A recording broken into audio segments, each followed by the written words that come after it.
ധന്യ പിണറായി വിജയൻ സർക്കാർ രണ്ടാം പിണറായി വിജയൻ സർക്കാരിൻ്റെ 4ാമത് വാർഷികം ഇതിനോടനുബന്ധിച്ച് പല പരിപാടികളും ആസൂത്രണം ചെയ്ത് നടപ്പിലാക്കുന്നുണ്ട്. പാലക്കാട് നടത്തിയ ഏതോ ഒരു കോൺക്ലേവ് വമ്പൻ ജനപങ്കാളിത്തം കൊണ്ട് ശ്രദ്ധേയമായെന്ന് കേൾക്കുന്നു. എന്താ സംഭവം? ഒരൊറ്റ മനുഷ്യനില്ല, അതാണ് പ്രത്യേകത. അതെന്താ ഉണ്ടാകാതിരിക്കാൻ എന്താ പറ്റി? മുഖ്യനായതുകൊണ്ടാണെന്നറിയില്ല, ഒരാളും അങ്ങോട്ടേക്ക് അടുത്തില്ല. കാരണം പണ്ട് ആശാ വർക്കർമാരെ കൊണ്ടുപോകുമായിരുന്നു, അവർ സെക്രട്ടേറിയറ്റിൽ സമരമായിട്ട് കിടക്കുന്നു.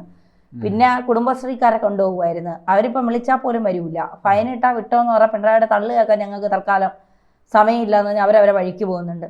ഇപ്പം അംഗനവാടിയിലെ പിള്ളേരെ വിളിച്ചാൽ പോലും പോയി പണി നോക്കുന്നതാണ് പറയുന്നത്. ബംഗാളികൾ പോലും വരുന്നില്ല, അത്രമാത്രം അവർക്ക് മടുത്തു എന്നാണ് പറയുന്നത്.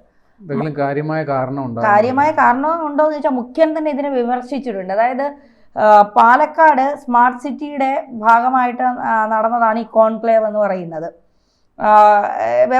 വ്യാവസായിക രംഗത്തെ പിന്നെ ഈ കേരളത്തിലേക്കുള്ള നിക്ഷേപങ്ങളെക്കുറിച്ചും വ്യാവസായിക പിന്നെ സംരംഭങ്ങളെക്കുറിച്ചും കേരളം വ്യവസായ സൗഹൃദമാണ്, ആളുകളെ നിങ്ങൾ വന്ന് കേരളത്തിൽ നിക്ഷേപങ്ങൾ നടത്തൂ, കമ്പനികൾ തുടങ്ങൂ, എന്നാലേ നിങ്ങൾക്ക് തൂങ്ങി മരിക്കാൻ കഴിയൂ, എന്നാലേ നിങ്ങൾക്ക് ജീവിതം ഇല്ലാതാക്കാൻ കഴിയൂ. ഇതൊക്കെ തള്ളു കേട്ട് ആളുകൾ ഇങ്ങനെ മുഖ്യൻ പ്രസംഗിച്ചുകൊണ്ടിരിക്കുക. മുഖ്യൻ പറയുകയാണ് ഒരൊറ്റ മനുഷ്യരില്ല കാണാം. അപ്പോൾ മുഖ്യൻ തന്നെ പറയുകയാണ്, ഇത്രയും വിപുലമായ പരിപാടിയുടെ ഗൗരവം ഉൾക്കൊണ്ടില്ല ആളുകൾ, സദസ്സിൽ ആളില്ലാത്തത് അതുകൊണ്ടാണ്. ഈ പരിപാടിയുടെ ഗൗരവം ആളുകൾ ഉൾക്കൊണ്ടില്ല, അതുകൊണ്ടാണ് സദസ്സിൽ ആളില്ലാത്തത്. പരിപാടി എന്നാണ് എപ്പോഴാണ് നടന്നത്? ഇത് കഴിഞ്ഞ ദിവസം, ഇന്നലെയാണ് ഈ പരിപാടി നടന്നത്. പരിപാടിക്കിടെ തന്നെ പിണറായി വിമർശിച്ചു. പരിപാടിക്കിടയിൽ തന്നെ ഈ പരിപാടിയുടെ ഗൗരവം അറിയാതെയാണ് ഈ പരിപാടി കാണാൻ ആൾ വരാത്തത്, ഇത് സംഘാടകർ ശ്രദ്ധിക്കേണ്ടതല്ലേ, ആളെ കൂട്ടേണ്ട കടമ സംഘാടകർക്കല്ലേ, എൻ്റെ പ്രസംഗം കേൾക്കാൻ സദസ്സ് മുഴുവൻ നിറഞ്ഞിരിക്കേണ്ടേ, മിനിമം ഒരു 2000 പേരെങ്കിലും വേണ്ടേ,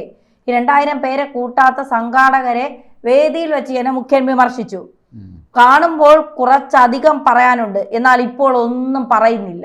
ആളുകൾ ഉണ്ടെങ്കിൽ എനിക്ക് കുറച്ചങ്ങോട്ട് പ്രസംഗിക്കാനുണ്ടായിരുന്നു.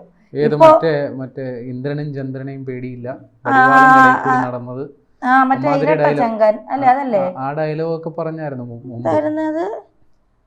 വടിവാളുകളുടെ ഇടയിലൂടെ ഞാൻ നെഞ്ചും വിരിച്ച് നടന്നിട്ടുണ്ട്. ആ തള്ളൊക്കെ മുമ്പ് തള്ളിയിട്ടുണ്ട് ഇതേപോലെ ഒരു പ്രസംഗ വേദിയിൽ. ഇത് ഇപ്പോഴും എന്തൊക്കെ ഓർത്ത് വെച്ചിരുന്നു, പക്ഷെ അത് പറയാൻ ആളില്ല. പ്രത്യേക ആക്ഷൻ കാണിച്ചു കാണും. അത് കാണിക്കും മുമ്പേ ആൾ ഓടി. കഴിഞ്ഞ തവണ എന്തോ കാണിച്ചപ്പോൾ തന്നെ ആളുകൾക്ക് മതിയായി. ഇങ്ങനെയാണോ പരിപാടി നടത്തേണ്ടത്? നാടിന്റെ വികസനം ജനം അറിയാതിരിക്കാൻ ചില മാധ്യമങ്ങൾ ശ്രമിക്കുകയാണ്. ഇങ്ങേര് പരിപാടി അവതരിപ്പിക്കാത്തതിന് നാട്ടുകാർ വരാത്തതിന് ഇങ്ങേര് എവിടെ പരിപാടി അവതരിപ്പിച്ചാല് നാട്ടുകാർ വരൂല. അതിന് ജനങ്ങളുടെ നെഞ്ചത്ത് കയറണ എന്തിനല്ലേ മാധ്യമങ്ങളുടെ നെഞ്ചത്ത്? അല്ല, എന്റെ കടുത്ത ആശങ്ക ഇതിന്റെ അണിയറെ പ്രവർത്തിച്ച സംഘാടകരുണ്ടല്ലോ, അല്ലെങ്കിൽ അത് ഈ പാർട്ടി ജില്ലാ ഭാരവാഹികൾ ഉണ്ടാവുമല്ലോ, അല്ലെങ്കിൽ ഏറ്റവും അടിയിൽ ലോക്കൽ കമ്മിറ്റി വരെ താഴെത്തട്ടിലുണ്ടാവുമല്ലോ, അവർക്കൊക്കെ ഇത് കാരണം കാണിക്കൽ ഉറപ്പായിട്ടും കിട്ടിയിട്ടുണ്ടാവും. എന്തുകൊണ്ട്? അല്ല, കാരണം കാണിക്കലൊന്നും വേണ്ട. ഒരു പോലീസുകാരുണ്ടല്ലോ ആഭ്യന്തരത്തിന്റെ കീഴിലുള്ള, കൊണ്ടുപോയി ഇടിച്ചിട്ട് 4 ചൊറിയണത്തിന്റെ ഇലയിലൊക്കെ പാടല്ലേ ഉള്ളൂ. 4 ചൊറിയണ ഇല വാങ്ങിച്ച് ലോക്കൽ സെക്രട്ടറി ജില്ലാ സെക്രട്ടറിക്കൊക്കെ തേക്കും. അടുത്തതിന് എവിടെ പോയെങ്കിലും ആളെ കൊണ്ടുവരും. പെരുമ്പാവൂരോ മറ്റു സ്ഥലങ്ങളിൽ എവിടെയാണ് ബംഗാളികൾ കൂട്ടത്തോടുള്ള ഒരു ദിവസം 1500, 2000, 3000 ഒരു കുപ്പിയും 4 ചിക്കൻ കാലും കൊടുത്തെങ്കിലും ആളെ കൊണ്ടുവന്നിരുത്തും. അൻവറിനോട് ചോദിച്ചാൽ മതി, നമ്പർ കിട്ടുക. അൻവർ ബിരിയാണി കൊടുത്ത ആളെ ഇറക്കിയതുപോലെ ഇപ്പൊ പിന്നെ പണ്ട് നാടകത്തിനൊക്കെ പോണ ആളുകൾ ഈ നാടകം ഇല്ലാത്ത ദിവസങ്ങളിലൊക്കെ ഇങ്ങനെ ഇതിനൊക്കെ പോകുമെന്ന് പറഞ്ഞു കേട്ടിട്ടുണ്ട്. അതുള്ളതാണോ ശരിയാണോ എന്ന് എനിക്കറിയില്ല. ജൂനിയർ ആർട്ടിസ്റ്റ് ഇപ്പൊ ഇവരെ വിളിക്കും. ഇപ്പൊ ഇതിനൊക്കെ ദിലീപിന്റെ ഒരു സിനിമയിലുണ്ടല്ലോ ഇങ്ങനെ മുദ്രാവാക്യം വിളിക്കാനും കല്ലെറിയാനും തല്ലാനും ഒക്കെ ആളെ 100 രൂപ ദിവസം കൊടുക്കുന്നേ.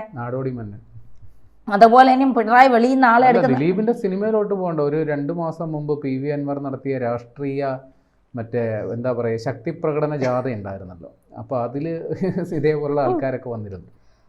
അപ്പൊ ഇത് പറയുന്നത് മാധ്യമങ്ങളാണ് ഇത് ജനങ്ങളുടെ അടുത്ത് എത്തിക്കാത്തതെന്ന്. അല്ലെങ്കിൽ പറയും മാധ്യമങ്ങളാണ് ജനങ്ങളുടെ അടുത്ത് എത്തിച്ച് കേരളത്തെ തമ്മിൽ തല്ലിക്കുന്നത്. 2 കടക്കുപുറത്ത് പറഞ്ഞു നോക്ക്, ചിലപ്പോൾ മാധ്യമങ്ങൾ ഉത്തരവാദിത്തം ഏറ്റെടുത്തു. അതെ, പിണറായി ആയതുകൊണ്ട് ചിലപ്പോൾ അപ്പോൾ അറിയേണ്ടവർ ഇതൊന്നും അറിയാതെ പോകുന്നു. മാധ്യമങ്ങളുടെ ഇടപെടൽ കാരണം അറിയേണ്ടവർ ഇതൊന്നും അറിയാതെ പോകുന്നു. അത് അറിയിക്കാനായിട്ട് ദേശാഭിമാനിയും കൈരളിയും രാപകലില്ലാതെ പണിയെടുക്കുന്നുണ്ട്. ഇപ്പൊ ന്യൂസ് മലയാളവും പണിയെടുക്കുന്നുണ്ട്. അതെ, ഇപ്പൊ ന്യൂസ് മലയാളത്തിന്റെ കാര്യം പറഞ്ഞപ്പോഴാണ് പ്രേമലയുടെ വേറൊരു കാര്യം ആലോചിച്ചത്. ന്യൂസ് മലയാളത്തിൽ CPM-കാരെ മാത്രമേ എടുക്കുകയുള്ളൂ. CPM അനുഭാവം ഉണ്ടോ അവിടെ മറ്റ് ക്വാളിഫിക്കേഷൻ ഒന്നും വേണ്ട, അവരെ മാത്രമേ എടുക്കൂ. ഇനി ഏതെങ്കിലും വഴിക്കൂടെ RSS കോൺഗ്രസോ അനുഭാവം ഉണ്ടെങ്കിൽ ജമ്മത്ത് അവരെ ബയോഡേറ്റ കിട്ടിയ അപ്പൊ കീഴകളയുമെന്നാണ് പറയുന്നത് അവിടെ ഇരിക്കുന്ന 2 മാധ്യമ പ്രവർത്തകർ. അതുകൊണ്ട് ഇനി ആ ഭാഗത്തേക്ക് CPM അല്ലാത്ത ആരും പോകരുത്.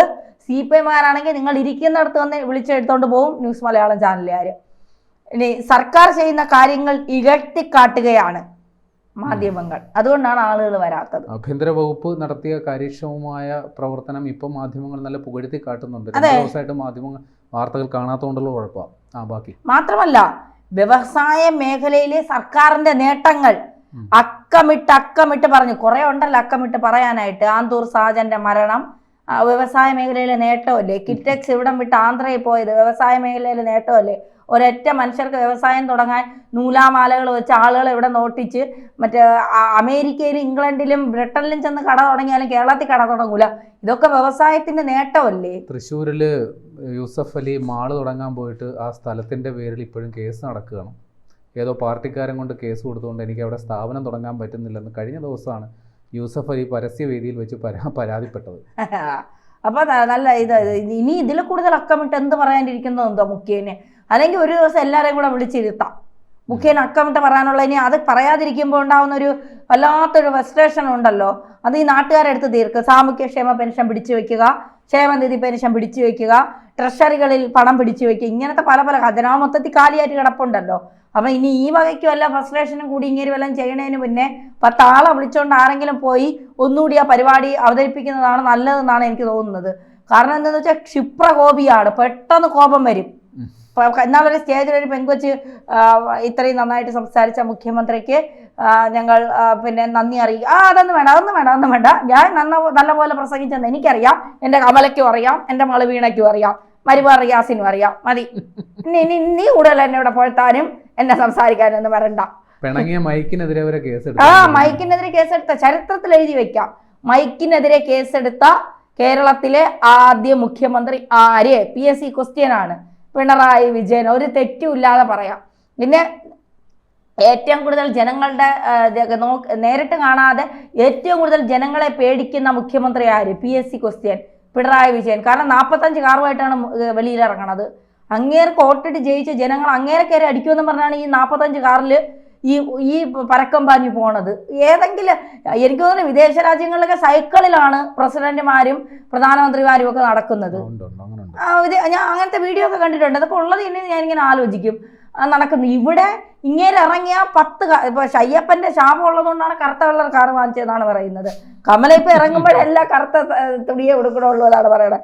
എന്തോ ആവട്ടെ, മുഖ്യം കട്ട കലിപ്പിലാണ്. എന്തും സംഭവിക്കാം. ഒരു ഇടിമിന്നലോട് കൂടിയ മഴയ്ക്ക് കനത്ത സാധ്യതയുണ്ട്. മടിയിൽ കനമില്ലാത്തത് കൊണ്ട് മഴ പെയ്യാനും പെയ്യാതിരിക്കാനും സാധ്യതയുണ്ട്.